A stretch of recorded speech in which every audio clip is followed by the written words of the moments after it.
Namaste everyone. Today you will learn about sum product formula, and you can see this table. It contains the information of a fruit seller, and he sold some of the fruits in a particular day.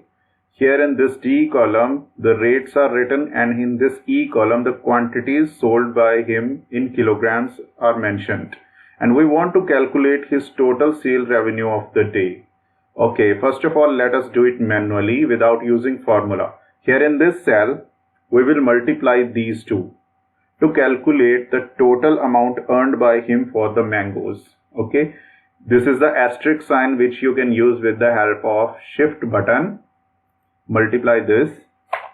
Okay, so for all such fruits we can just drag it down, and the total of them will be calculated with the help of sum formula. Now,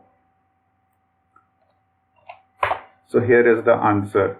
So you can see this is the total sale revenue made by him on the particular day. Now I want this same result with the help of this formula. Now in this cell here, let me type it equal to sum product array 1 array 2. This is the simple syntax, guys. You can see this is the array 1.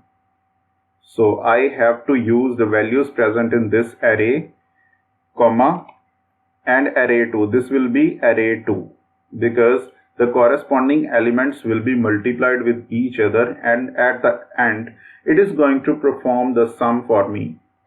Now you can see the same answer in different formats.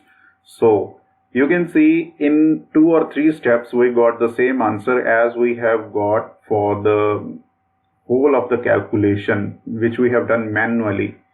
So I hope you understood this formula very well, and if you have any doubt and if you want me to make more videos on the Excel formulas step-by-step tutorial, then you can let me know in the comment section below. Just do like, share and subscribe my channel. Thank you.